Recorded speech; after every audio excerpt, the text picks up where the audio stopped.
Bom dia, meus irmãos, graça e a paz do Senhor Jesus. Vamos iniciar mais uma aula nossa da classe de evangelismo, né? E mais uma vez eu te convido a interagir com a gente, né? Se você já está se conectando aí, vai mandando um olá aí, né? Você está recebendo aí o nosso áudio, o nosso vídeo. Vou mandar no grupo aqui agora também, né? Estamos no ar, né? Vou mandar aqui para vocês aí Estamos no ar, né? E eu espero que você tenha tido uma ótima semana, que o Senhor esteja a cada dia te fortalecendo, que a sua leitura da palavra esteja falando ao seu coração, né? O importante nessa hora é nos alimentarmos da palavra, né? Eu também tenho aqui as minhas dificuldades, as minhas lutas, mas o que tem me sustentado é a palavra de Deus, o momento de oração que nós temos tido com o Senhor. Temos ouvido muitas notícias, toda hora chega no WhatsApp, falas, né, textos, muitas informações contraditórias, mas nós temos confiado na palavra que não muda, que é a palavra de Deus, né? Temos que ter os nossos cuidados, sim, temos que ter as olhar para a nossa higiene, para o cuidado do convívio social, mas sabemos que quem guarda a cidade, no final de tudo, é o Senhor, né? E Ele é aquele que realmente, no final das contas, é aquele que nos protege. Amém? Eu quero orar agora com vocês e pedir ao Senhor que nos abençoe na sua palavra, né? Mais uma vez aí, conecte-se no chat aqui na transmissão, e nós vamos estar orando para que Deus nos abençoe nesse momento. Senhor nosso Deus, Pai querido, nós queremos, no nome do Senhor Jesus, pedir que o Senhor continue abençoando os teus servos, como já tem abençoado, e que também agora abençoe a ministração da tua palavra, que o Senhor nos abençoe, que o Senhor derrame sobre nós a tua bênção, que o teu Espírito Santo venha falar, venha ensinar, venha orientar e nos ajudar a caminhar, Pai, e aprender mais sobre o evangelismo, para que possamos, Senhor, falar desse amor, da tua graça para outras pessoas. Senhor, nós queremos sim levar a tua mensagem, em nome de Jesus. Amém. Amém. Amém, queridos? Então vamos lá. O Senhor está conosco. Deus de Jacó é o nosso refúgio, né?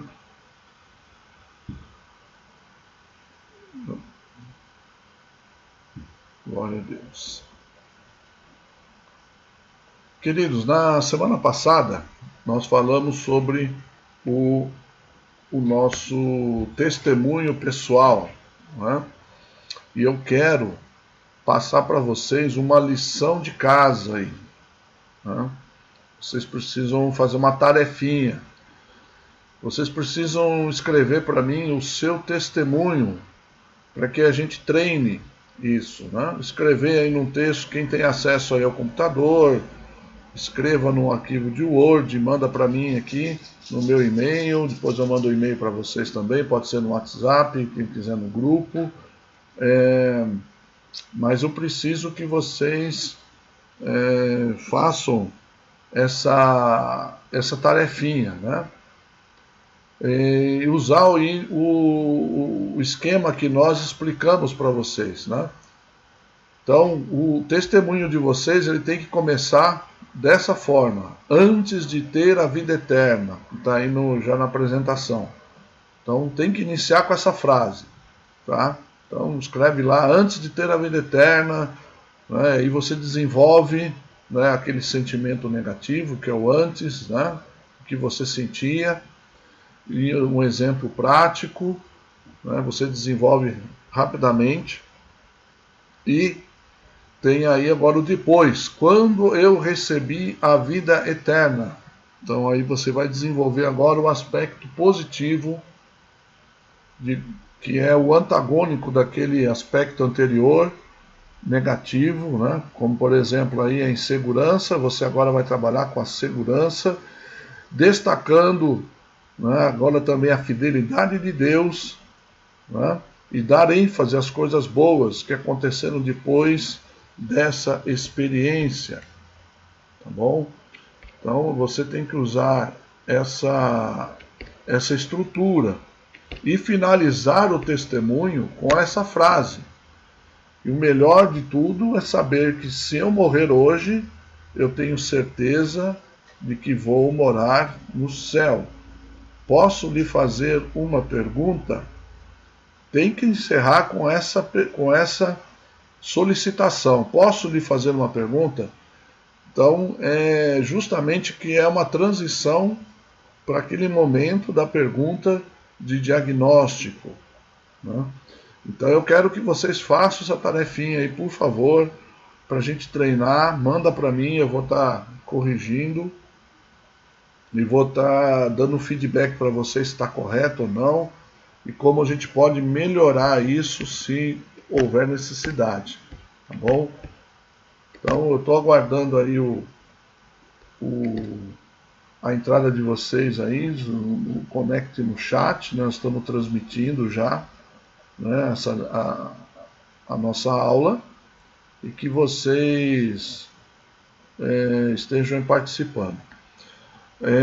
Nós já falamos na aula passada sobre as perguntas de diagnóstico, né, que elas são importantes para que nós possamos saber que caminho nós seguimos na apresentação do Evangelho. Então, relembrando aí a primeira pergunta, só para relembrar, que tem o objetivo de saber se a pessoa tem ou não, né, o que você está querendo oferecer. E qual é a primeira pergunta de diagnóstico? Você já chegou a um ponto na sua vida espiritual que você pode dizer com certeza que tem a vida eterna? Então, se você faz essa pergunta, só tem uma resposta direta, o sim ou não, né? No meio, se a resposta for não, né, você tem aí a palavra de Deus para confirmar, lá em 1 João 5,13, né, que a Bíblia foi escrita para que nós saibamos que podemos ter a vida eterna, né, e nós podemos compartilhar com você como eu tive essa certeza e você também pode ter. E aí você vai para a segunda pergunta. Então, você chega e pergunta, olha, posso lhe fazer uma outra pergunta? E nessa outra pergunta você vai dizer para ele, olha, suponhamos que você chegue diante de Deus e Deus lhe pergunte, por que eu devo deixar você entrar no meu céu? O que você responderia, né? E o objetivo dessa pergunta é você saber o que essa pessoa como ela pensa, o que ela tem, onde ela coloca a fé dela, né? Onde que ela coloca essa fé para poder dizer assim, o que ela pensa que ser necessário para ir para o céu. E aí você vai repetir a resposta da pessoa com o objetivo de passar para ela que você realmente prestou atenção, entendeu o que ela quis dizer e para que ela não possa escapar numa possível conversa posterior, né? Dizer que não falou exatamente aquilo que você entendeu. Tá? Então são dois objetivos e você repetir. Você evita problemas lá na frente, né? Evita objeções, tá bom? Depois nós analisamos aqui as respostas, tá? nessa análise das respostas aí você sabe que caminho você vai percorrer, né? Então temos aí 4 possibilidades de resposta, né? Nós analisamos uma a uma, você pode lá de novo no seu momento de estudo analisar de novo. E hoje nós vamos passar para a parte que é a evangelização, né? Nós vamos entrar no ponto. Até aqui nós construímos o que nós chamamos de a ponte da amizade. Nós construímos um caminho. Na introdução, uma introdução bem feita, desde o início lá, a vida secular do visitado, sua experiência religiosa, nossa igreja, testemunho pessoal da igreja, posso compartilhar, não é? Permita-me fazer uma outra pergunta, segunda pergunta de diagnóstico, repetir nessa resposta, boas notícias, como eu falei, nós temos boas notícias, e com relação a essas notícias, né, nós temos aqui um texto, que é o texto de Romanos, capítulo 1, versículo 16, que eu creio muito nesse versículo, e é a base desse evangelismo, dessa estratégia, que diz assim: pois não me envergonho das boas novas a respeito de Cristo, que são o poder de Deus em ação para salvar todos os que creem, primeiro os judeus e também os gentios. Tá bom? Então, o que você vai fazer agora é começar a evangelizar. Você vai começar a falar da mensagem propriamente dita do Evangelho. Tá? Até aqui, como falamos, você fez uma ponte de amizade, você construiu um relacionamento. Agora você conseguiu a autorização dele, da pessoa em si, para falar da mensagem do Evangelho. Então lembre-se bem, essa mensagem, ela é poder de Deus, ela tem poder. É a mensagem mais poderosa da história, que é as boas novas de salvação. Então, não perca isso de vista.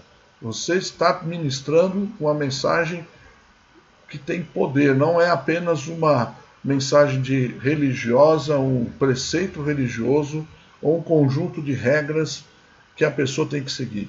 Não, é a mensagem de transformação e de salvação. Então eu acredito que você já tenha orado, que você buscou em oração e que você tem essa mensagem, você tem esse evangelho gravado no teu coração, você crê nele de todo o teu coração, você vive esse evangelho, né? Você procura viver essa palavra e você agora vai transmiti-la para uma pessoa que é tão pecadora quanto você, tem tantos dilemas na vida como você, mas você já se arrependeu, você já se entregou a Jesus, né? Pessoal, vocês estão por aí porque até agora ninguém entrou no chat, hein? Estou esperando aí o bom dia de vocês, tá? Então você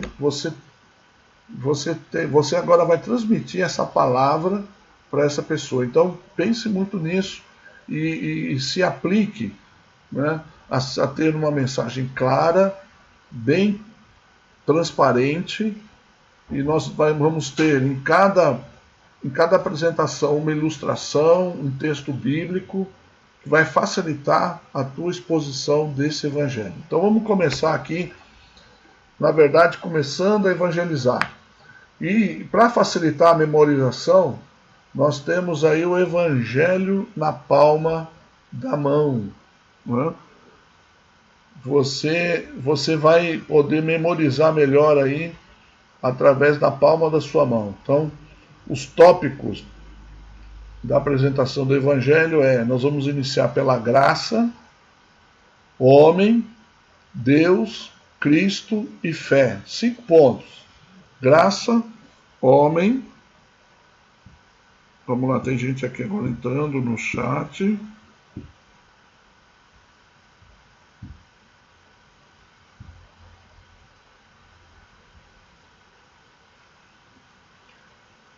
Não está aparecendo o chat aqui, Elton. Mas, se vocês estão aí, é o que interessa, tá bom?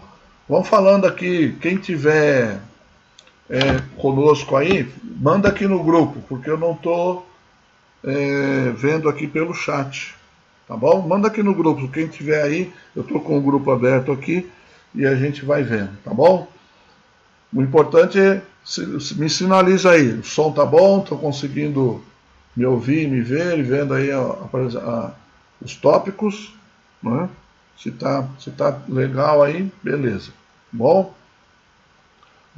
voltando aqui, começando a evangelizar, então palma da mão, pega aí, graça, homem, Deus, Cristo e fé. Graça, homem, Deus, Cristo e fé.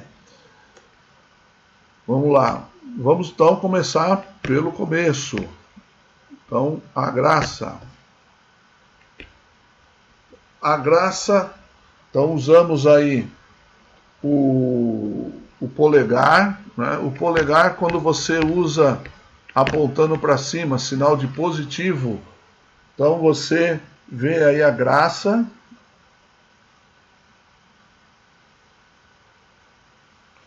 Opa, pessoal presente aqui, o Elton,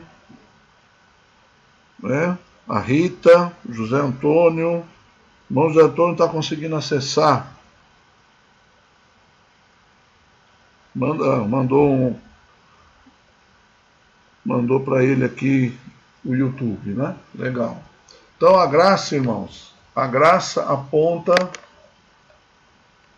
para cima, a ação de Deus. Então por que nós usamos aí o polegar para cima? A graça é a ação de Deus, né? Nós cremos, né, que a salvação é totalmente pela graça, não houve intervenção humana, né, não houve participação do homem, só a ação de Deus é que nos faz ter acesso à salvação pela graça de Jesus Cristo. Então nós vamos trabalhar esse tópico aí. Vou dar um tempinho aqui para o pessoal ir dando o presente aqui.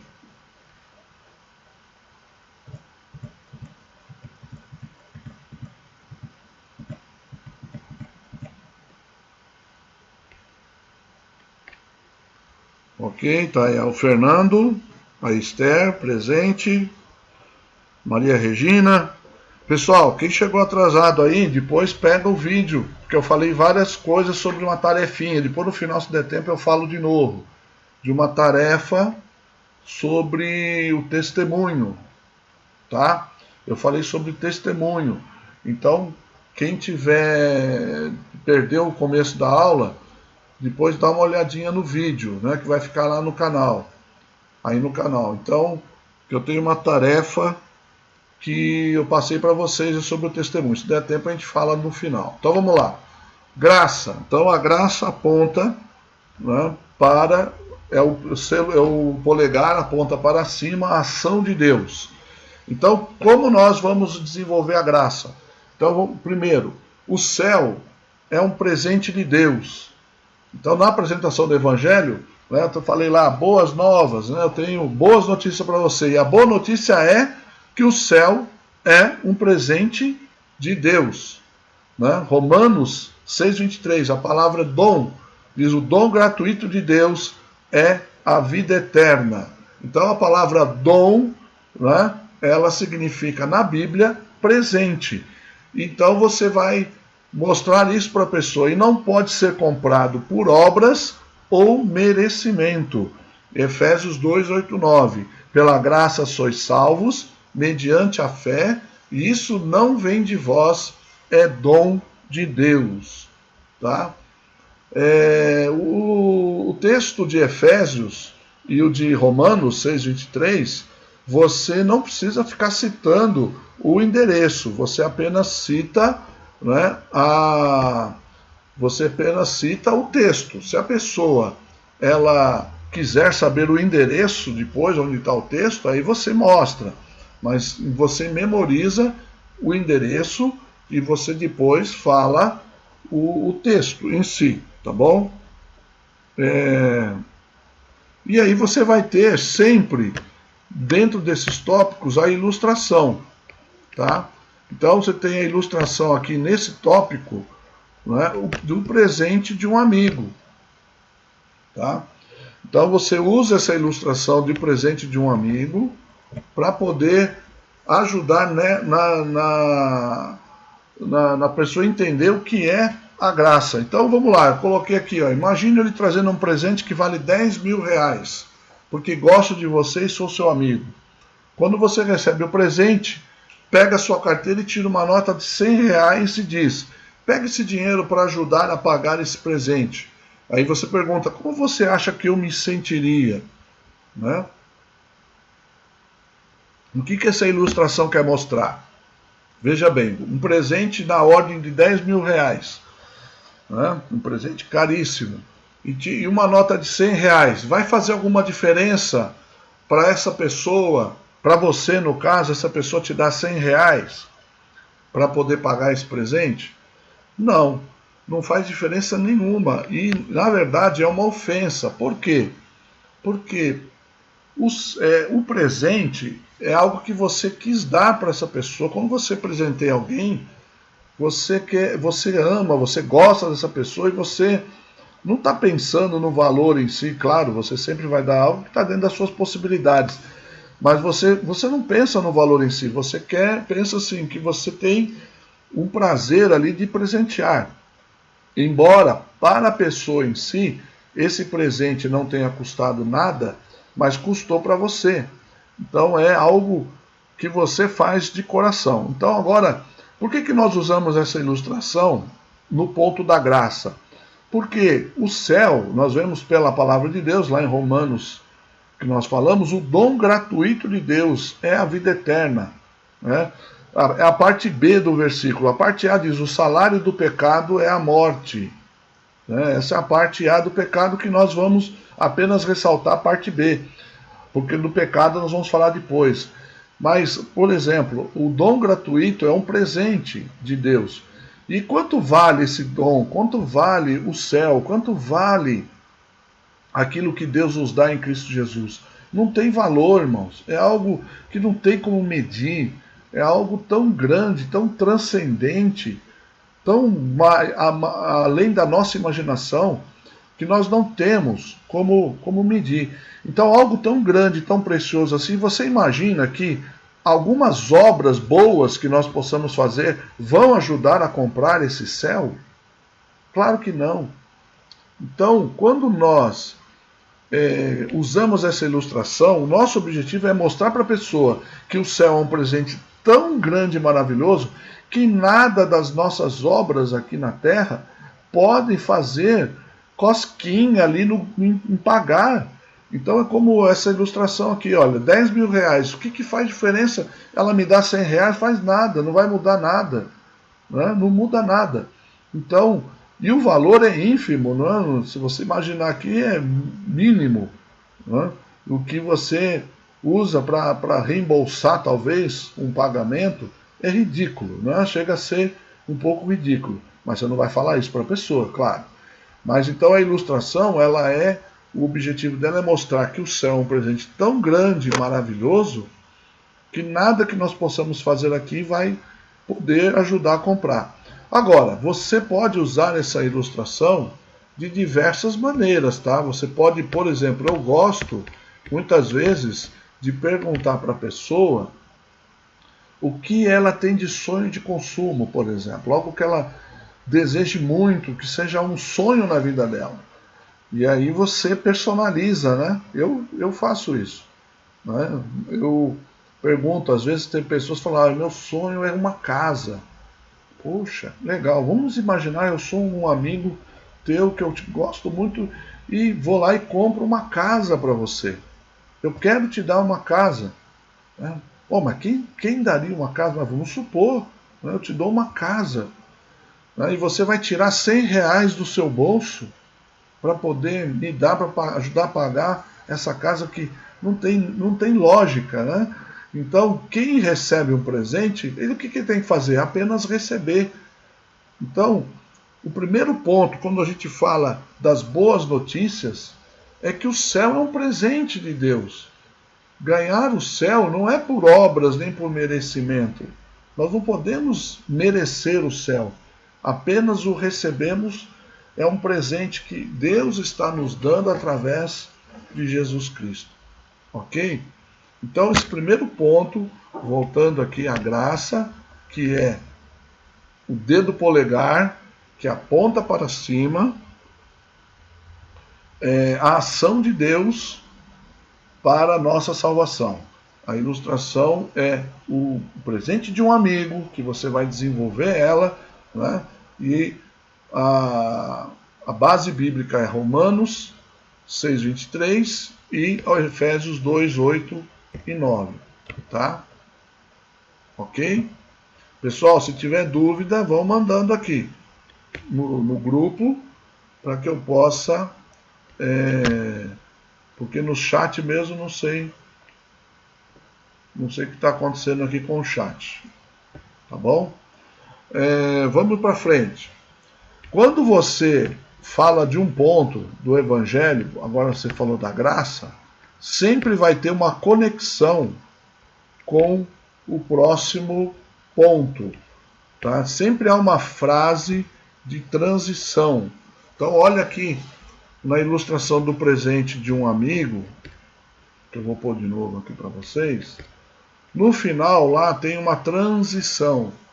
Então, quando você termina, que você vê que você terminou a apresentação aqui da graça, você usa uma frase, ó, isto fica claro quando vemos o que a Bíblia fala sobre. Então a ideia é que cada ponto que você falou vai ficando mais claro à medida que você vai prosseguindo. Então, quando a pessoa vai entender melhor agora sobre a graça, quando ela começar a entender também que o homem é pecador, tá? Homem é pecador. Então nós vemos aí o dedo indicador, a mão em sinal de acusação. Então, o pecado, o diabo, os homens nos acusam. O pecado, nós somos acusados dos crimes que nós cometemos, porque um pecado só é um crime diante de Deus. Então, quando você fala da graça, você vai entender melhor a graça agora quando nós falamos sobre o homem. O que o homem é?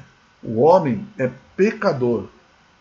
Todos pecaram e estão destituídos da glória de Deus. Está lá em Romanos 3:23, que você memoriza. Novamente, você não fala o endereço, só se a pessoa quiser saber. Mas o ponto principal é: todos pecaram. Quando se diz aqui todos, inclui todo mundo. Inclui criança, homem, adulto, mulher adulta, idosos, todos. Todo ser humano é pecador. Então, e quando você vai falar do pecado, você tem que definir o que é pecado. Né? O que é pecado para você? Você pergunta para essa pessoa. Né? Nós sabemos que é tudo aquilo que desagrada a Deus. Né? E nós podemos desagradar a Deus através de pensamento, através de ações, através do que falamos e também pela nossa omissão. Nós nos omitimos, né? Em que sabemos que devemos fazer o certo e não fazemos. Tá? E o homem, sendo pecador, não pode salvar a si mesmo. Por quê? Qual é o padrão de Deus para se entrar no céu? Está lá em Mateus 5,48. Jesus disse: portanto, sejam perfeitos, como perfeito é o Pai Celestial de vocês. O padrão de perfeição aliás, o padrão do céu é perfeição. O homem consegue ser perfeito sendo pecador? Obviamente não. Então, aí você vai usar uma ilustração de 3 pecados por dia. Você vai mostrar para essa pessoa o quanto o homem é pecador, quanto nós podemos ser pecadores. Essa ilustração eu já usei num culto e já usei com vocês em sala de aula. Então, vemos aí, o salário do pecado é a morte, nós já vemos disso. Então, na hipótese de nós pecarmos apenas 3 vezes ao dia, nós sabemos que isso é bem pouco, né? Quantos pensamentos por dia será que nós temos? Nós temos aí vários pensamentos. Podemos dizer até milhares de pensamentos. Mas quantos desses pensamentos não são pecados? E isso levando em consideração quando você peca apenas no pensamento. Você pode ter falado coisas que não deveria falar, pode ter feito coisas que não deveria fazer, né? Mas vamos levar em conta os pensamentos. E que são apenas 3. Então, o objetivo dessa ilustração é mostrar que, se nós levarmos em conta apenas 3, mesmo assim, nós seremos já muito pecadores, né? Então, 3 vezes 30 dias, pegar aí no mês de 30 dias, nós temos 90 pecados. 90 vezes 12 meses do ano, 1080 pecados por ano. Multiplique pelos seus anos de vida. Então você já vai saber aí quantos pecados, no mínimo por baixo, bem raso, você deve ter, né? Então eu estou com 54 anos, se eu arredondar para 1000 aqui para ficar mais fácil a conta, eu tenho 54 mil pecados cometidos ao longo da minha vida, como eu falei, bem por baixo. Então percebe, você pergunta para a pessoa, percebe como nós somos pecadores? E à medida que nós vamos vivendo mais, nós pecamos, essa conta aumenta. E deixar bem claro para ela, pois um pecado só já é um crime diante de Deus. Então quando você vê que um pecado só já é o suficiente para que a pessoa vá para o inferno, ou perca a salvação, você mostrando para ela, no meu caso, que eu tenho 54 mil crimes, né, 1000 pecados, isso é para mostrar o quê? O quanto é sério a questão do pecado, o quanto nós somos pecadores, o quanto nós precisamos de Deus. E outra ilustração importante que nós devemos trabalhar é a ilustração da omelete. Por quê? Porque as pessoas, muitas delas acham, lembra que 90% responde lá que o fato dela fazer boas obras, né, seria um requisito que ela pode ir para o céu. Então essa ilustração da omelete, ela é para quebrar isso, é para nós refutarmos isso. Então, façamos uma omelete com 5 ovos. Vamos misturando os ovos até chegar no 5º ovo e descobrimos que estava estragado. O que acontece com a minha omelete? Na prática, todo mundo, a maioria já tentou fazer uma omelete. Então, pela lógica, se tem um ovo estragado no meio, estragou tudo. O texto de Tiago 2,10 diz assim: quem obedece a toda a lei, mas tropeça em apenas um ponto, torna-se culpado de quebrá-la inteiramente. Então, essa ilustração é para mostrar que as boas obras, elas não são capazes de nos comprar um lugar no céu. Por quê? Porque mesmo que nós praticamos boas obras o dia inteiro, mas em um momento de distração, num momento de ira, num momento que aconteceu algo que a gente ficou triste, nós podemos pecar. Isso já estragou tudo. Não é? Você passou o dia inteiro tendo bons pensamentos, aí você teve aqueles 3 pensamentos durante o dia, estragou tudo, já te levou a ter tantos 1000 pecados por ano. Então, o objetivo dessa ilustração é mostrar o quanto é incapaz as boas obras de nos salvar, porque a gente não consegue vigiar o tempo todo, a gente não consegue acertar o tempo todo. Ninguém consegue, isso é impossível ao homem. Né? Então, quando nós vamos falar, as 2 ilustrações aqui, tanto dos 3 pecados por dia, e quanto a ilustração da omelete, ela é para tirar, ou destruir, vamos dizer assim, realmente, porque é o poder de Deus para destruir a mentira do diabo, de que nós podemos, através das nossas obras, conseguir a salvação. Lembra, não sei se vocês assistiram, né? Quem não assistiu está lá disponível no canal, na nossa aula sobre seitas e heresias, como identificar uma seita.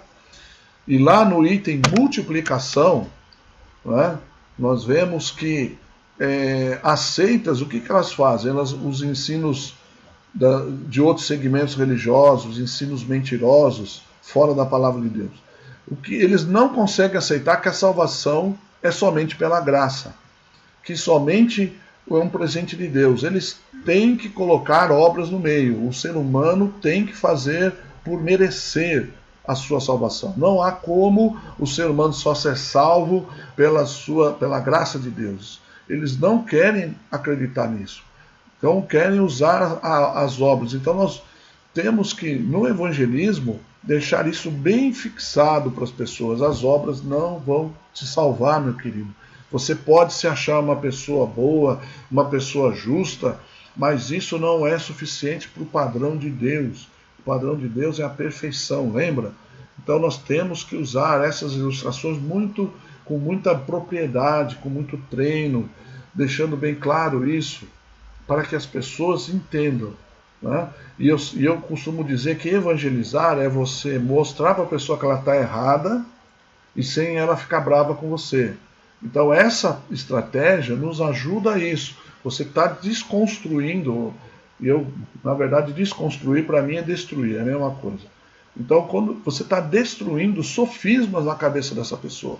A palavra de Deus fala lá, Paulo fala aqui, a palavra de Deus é poderosa para destruir sofismas. O que é sofismas? São argumentos que parecem certos, mas são mentirosos.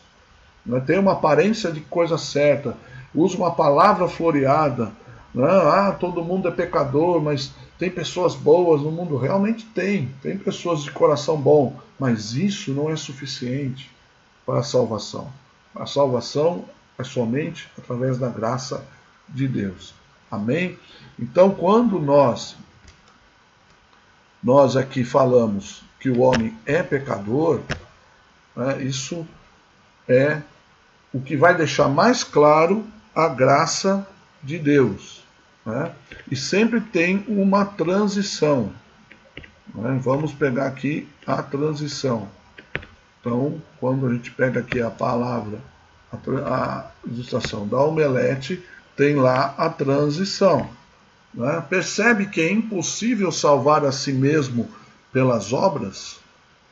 Você explicou para essa pessoa que ela é pecadora, que ela, dependendo da idade dela, ela tem ali tantos 1000 pecados, que também apenas, assim como um ovo só é suficiente quando ele está estragado de estragar toda uma omelete, todo um conjunto, um erro só estraga todo um conjunto, assim também um só pecado, ele invalida qualquer boas obras que você possa ter cometido. Então você percebe que é impossível salvar a si mesmo pelas obras. Quando vemos o que a Bíblia fala sobre Deus, fica claro, e aí você vai entrar no próximo tópico. Nós vamos falar de Deus. Tá? Deus, aí está exemplificado pelo dedo médio. Por que o dedo médio? É o maior dedo das mãos, né? Então, o dedo médio, Deus acima de todas as coisas. Então, agora, você falou que o céu é um presente, que você recebe esse presente como você receberia um presente de um amigo e não dá nada em troca, porque o presente não se dá nada em troca. Fica claro que o céu é um presente quando você vê o quanto que o homem é pecador e não consegue ganhar o céu por si mesmo. Né? E agora você vai falar de alguns atributos, só 2 atributos de Deus. Deus tem vários atributos, mas nós vamos falar de 2. Né? Qual é o primeiro atributo? Deus é misericordioso. Realmente. Aí a gente usa o texto de 1 João 4, 8b. Qual é esse versículo? Não está aqui, mas eu te incentivo a procurar e me mandar no grupo. O que esse versículo quer dizer? O que está dizendo lá? Rapidinho, quero ver se vocês estão aí junto comigo. Tá? Manda no grupo aí. Deus é misericordioso. O que diz esse texto de 1 João 4, 8b, a parte B do versículo? Tá? O que quer dizer Deus misericordioso? Ele não quer nos punir. Né? E aí o versículo vai dizer, por que Deus não quer nos punir? Porque ele é alguma coisa. É um atributo de Deus. Tá? Deus não quer nos punir. É verdade? É. Ele é misericordioso. Eu já estava aqui dando a resposta. Deus é misericordioso. Deus, ele não quer nos punir. Tá bom? Mas a mesma Bíblia que fala que Deus é misericordioso, diz também que ele tem que punir os pecados cometidos. Tem que nos punir pelos pecados cometidos. Porque o Senhor é justo. Deus é justo.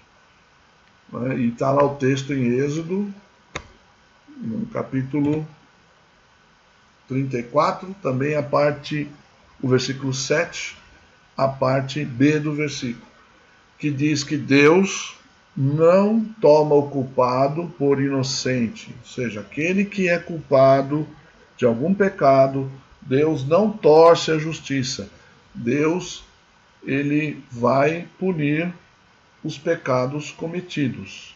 Tá? Então, veja bem, esses 2 atributos de Deus parece, tá? A gente mais parece que estão colocando Deus num dilema. Né? Ele ao mesmo tempo é misericordioso, né? Por quê? Aí eu já vou responder porque ninguém mandou aqui. Ele não quer nos punir porque ele é amor. Tá? 1 João 4, 8b, parte B do versículo, diz que ele é amor. Deus é amor. Na Bíblia não fala que ele tem amor. Não, a Bíblia diz que ele é amor, a sua essência, um atributo dele. Então é por ele ser amor, ele nos amar de uma forma tão grande, tão profunda, tão poderosa, ele não quer nos punir. Mas o outro atributo de Deus, que é a justiça, obriga que ele puna os pecados cometidos, ele haja com justiça. Então, aparentemente, esses 2 atributos de Deus colocam Deus num dilema. Mas não. Né? Nós vamos ver depois que ele não está nesse dilema. Vamos ver que ele vai ter uma solução. Mas o que nós queremos mostrar com esse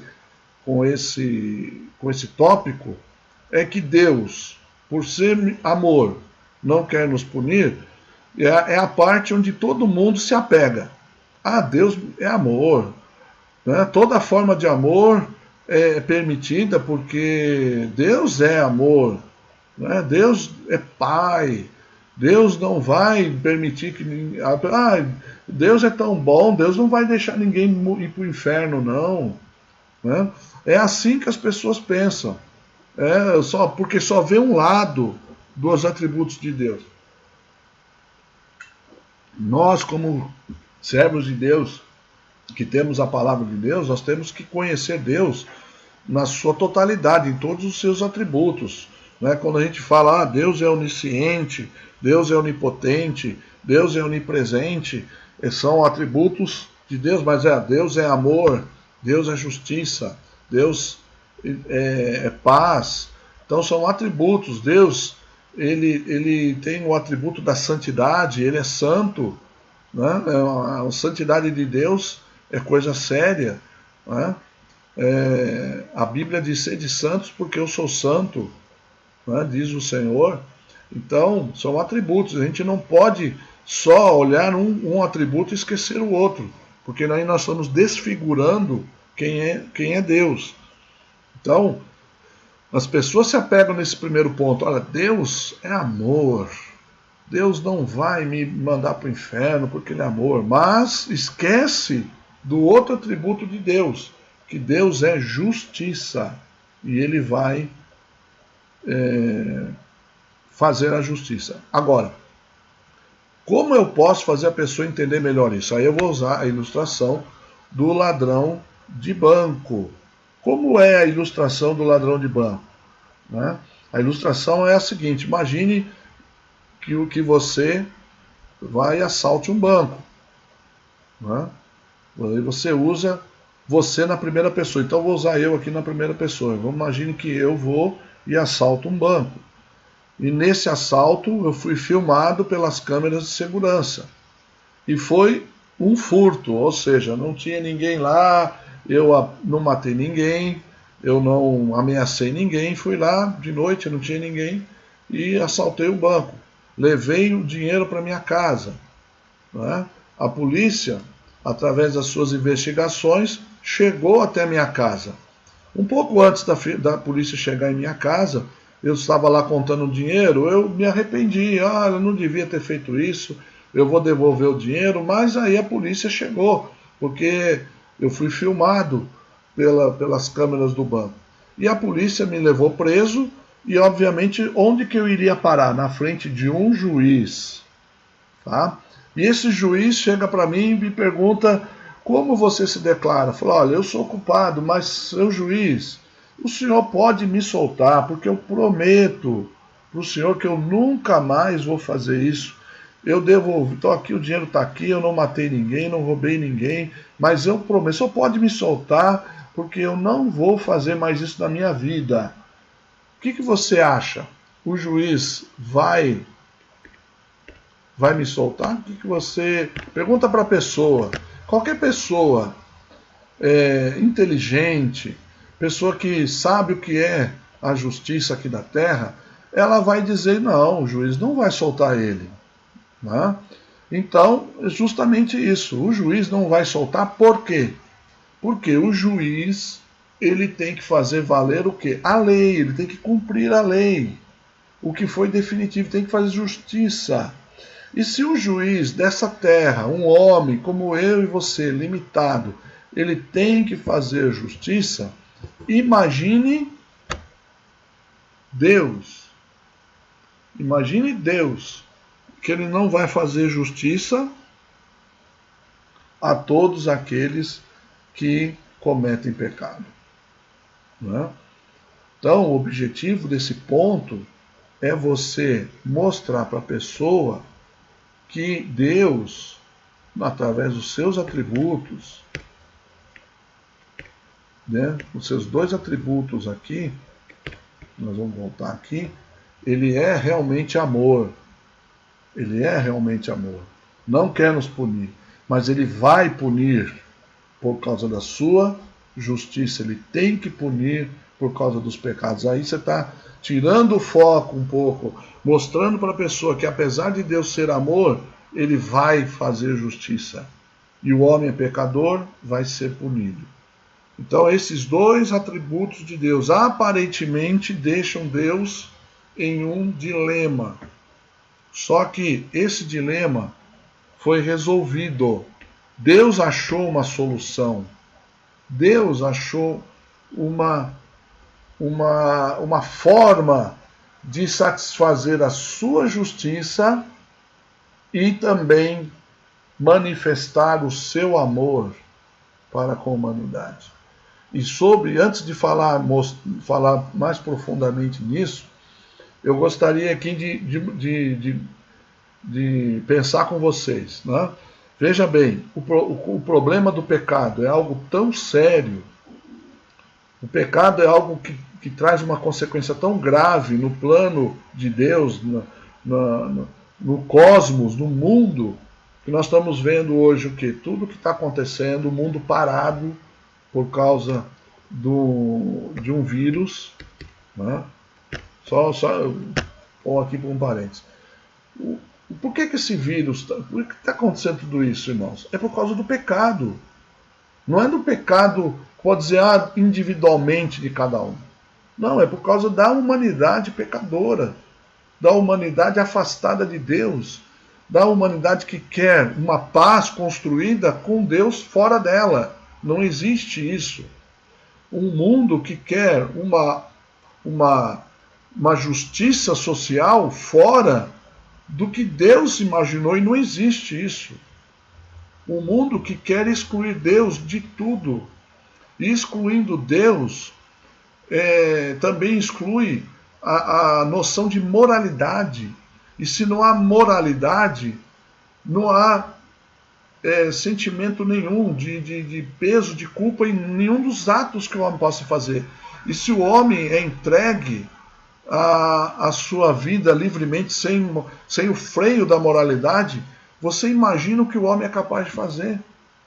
Ao longo da história nós vemos o que o homem ele é capaz de fazer com seu semelhante, de destruição, de escravidão, de opressão. Então o pecado é algo muito sério. Porque tudo isso que está acontecendo ainda vai ficar pior, irmãos. Você não pense que o mundo vai melhorar. Nós que temos a palavra de Deus, nós que somos servos de Deus, nós temos que ter a consciência, a perspectiva correta. Isso que está acontecendo é um avisinho de Deus. Deus está dando um toque. Na palavra que hoje tivemos no culto, o Sérgio no final falou sobre isso. Irmãos, é apenas um pequeno aviso. A revelação bíblica mostra que o grande e terrível dia do Senhor será muito pior. As coisas vão ficar muito feias, vai ficar preto o negócio. Trevas. Né? O julgamento vem até sobre o diabo. O diabo também será julgado, irmãos. Não pense que o diabo vai ficar lá no inferno de boa, não. Ele também é julgado. Ele também vai sofrer a justiça de Deus. Então, o pecado é muito sério. Eu estou falando isso para você, mostrando. Por quê? Porque quando a gente vai apresentar o Evangelho, a gente apresenta a solução, nós temos que ter consciência de que essa solução é toda poderosa. Por isso que nós lemos que o Evangelho de Deus, a boa nova do Evangelho de Cristo é poder de Deus. Porque a única solução que Deus encontrou para resolver esse dilema, né, Deus deve ter a mente maior do universo, a mente de Deus. Ele não encontrou outra solução, a não ser, aí que eu vou colocar aqui para você, a não ser Cristo.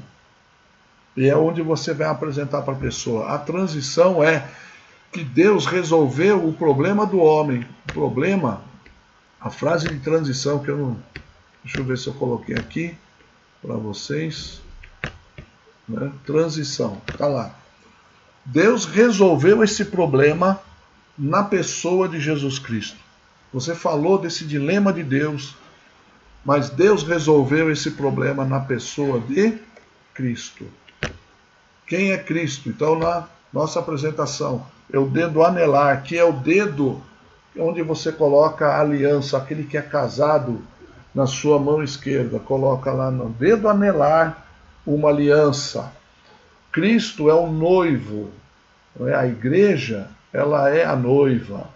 Então quem sabe, quem conhece a palavra, sabe que Cristo é o noivo. Ora vem, Senhor Jesus. A noiva diz, ora vem. E quem é Cristo? Então vamos lá. Então agora você vai falar da solução. A solução é Cristo. Né? E você vai perguntar para a pessoa, quem é Cristo? Quem é Cristo para você? Cristo é o infinito Deus homem. João capítulo 1, versículo 1 diz: no princípio era o verbo era Deus, o verbo estava com Deus, o verbo era Deus. O verbo é Deus. E no versículo 14 diz: e vimos a sua glória como a glória do unigênito do Pai, cheio de graça e de verdade. Quando nós perguntamos para a pessoa quem é Cristo, eu quero saber quem é Cristo na concepção dela, né?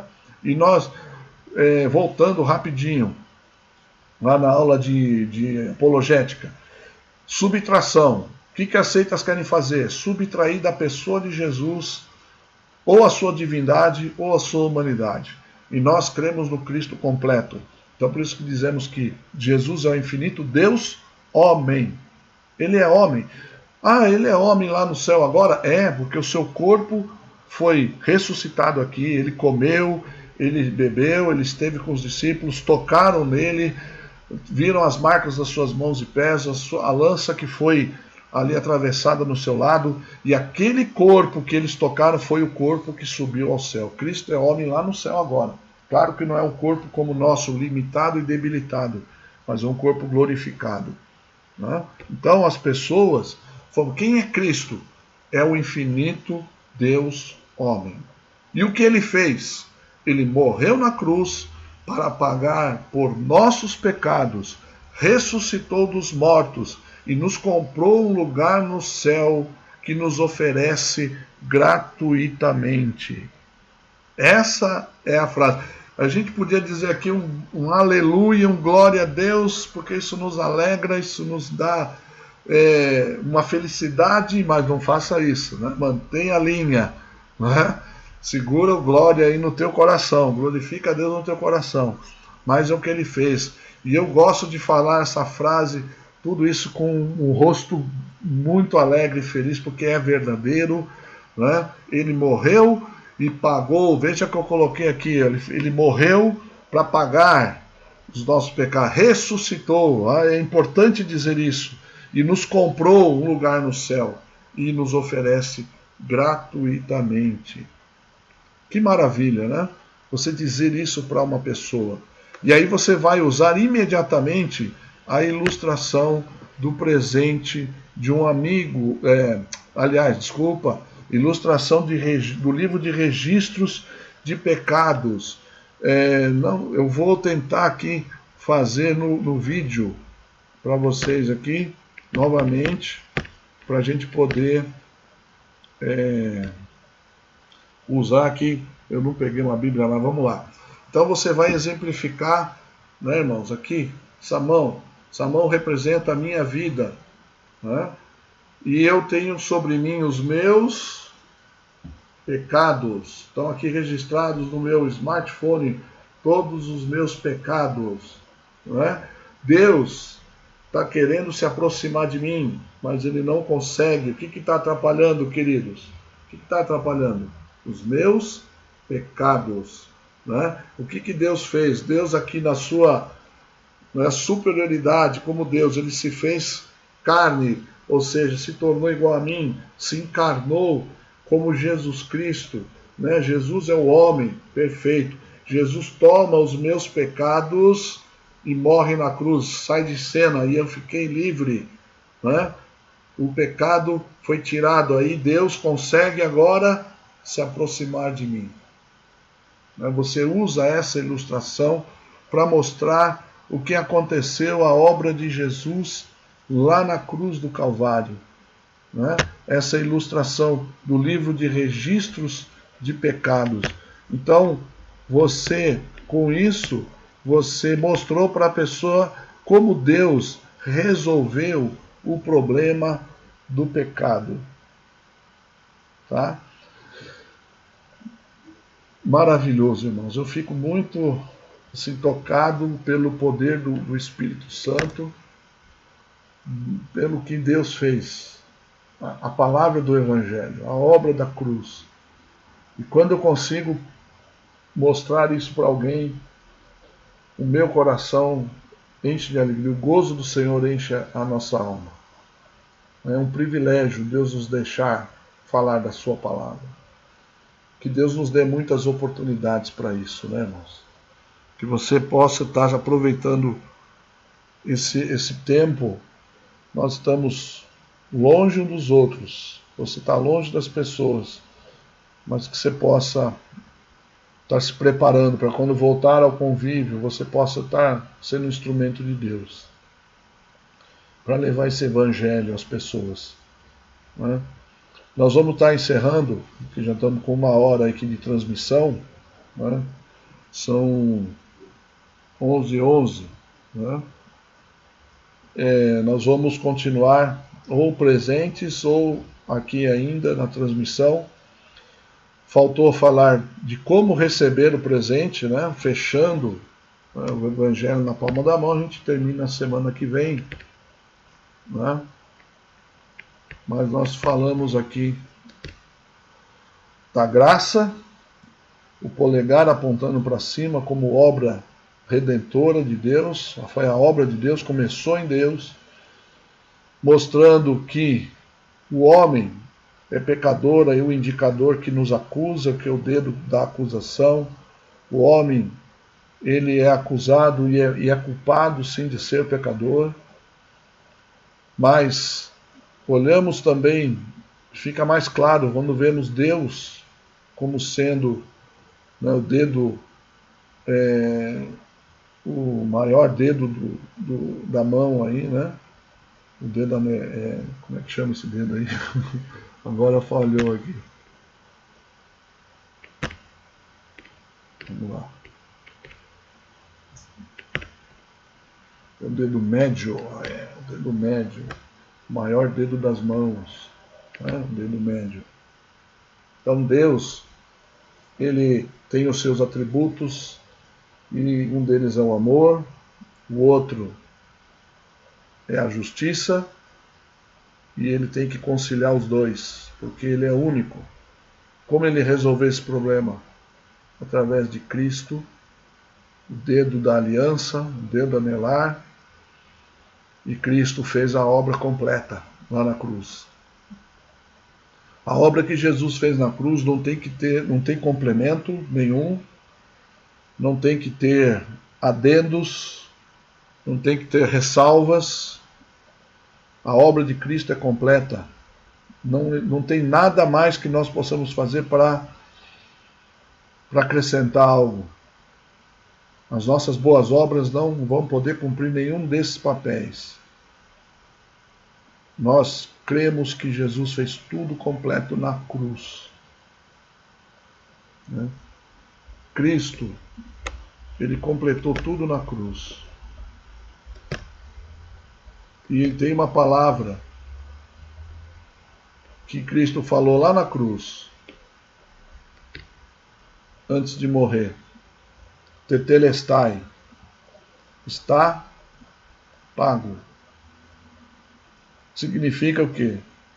Que tudo foi pago. Nossos pecados foram pagos por Jesus Cristo lá na cruz. No esboço, se você olhar o esboço lá, você vai ver que depois da ilustração do livro de registro de pecados está a palavra tetelestai. E essa palavra significa isso, está pago. E na transição, você vai passar para a fé e vai dizer, esse presente é recebido agora pela fé. Mas isso nós vamos falar semana que vem. Mas você pode estar estudando já. Que você consiga realmente passar para as pessoas essa verdade do Evangelho. Que Deus nos abençoe. Nós temos ainda um caminho a percorrer, né, nesse tempo de quarentena. Nós temos um período ainda para estar aqui isolados, cada um na sua casa, mas nós temos um Deus que fez essa obra na nossa vida, né? Não podemos esquecer que tudo isso que nós estamos aqui passando para as pessoas, Deus fez na nossa vida. Nós entendemos esse Evangelho, Ele nos permitiu crer, Ele nos permitiu receber, foi obra dele. E obrigado a Deus por isso. Que Deus abençoe. Que você, não tivemos hoje o chat, algum problema técnico aí, mas mandem no grupo, vai ficar essa aula gravada lá na transmissão, né? E que você possa estar conosco, né? nas nossas aulas e continuar. E temos um objetivo, irmãos, de continuar com esse trabalho de evangelismo através de um grupo de discipulado, onde nós vamos nos aprofundar mais ainda, né, com visitas nas casas, com visitas em hospitais. E se Deus está movendo você, gostaria que você já estivesse em oração, e você poder participar desse grupo de discipulado específico para evangelismo, para nós sermos esse corpo de evangelização na igreja. Amém? Vamos orar. Pai, muito obrigado mais uma vez pelo privilégio que nós temos de ensinar a Tua palavra. Mas não é só uma palavra, um texto, mas é a palavra da evangelização. É a boas novas de salvação. Obrigado, Senhor, por ter morrido naquela cruz por nós e por nos dar essa salvação tão poderosa. Nos alegramos em Ti, Senhor. Muito obrigado, porque o gozo do Teu Espírito invade o nosso coração. Temos a vida eterna, temos certeza de que vamos morar no céu. E queremos que muitas outras pessoas, membros da nossa família, membros do nosso convívio de trabalho, Senhor, nossos vizinhos, as pessoas também possam ter a salvação. É urgente, Senhor, o que está acontecendo no mundo. São sinais de que a Tua volta está próxima. O tempo do dia do Senhor está chegando. E as pessoas precisam ouvir a Tua palavra, Pai. Em nome do Senhor Jesus, venha abençoar a cada um, é que eu te peço. Amém. Amém, queridos. Deus abençoe. Tenha um ótimo domingo, tenha um restante de semana aí de quarentena. Né, o que vai acontecer, Deus é que sabe. Continuamos juntos. Se tiver dúvida, manda no grupo. Estou aqui à disposição também para conversar contigo, tá bom? Um abraço. Deus abençoe no nome de Jesus.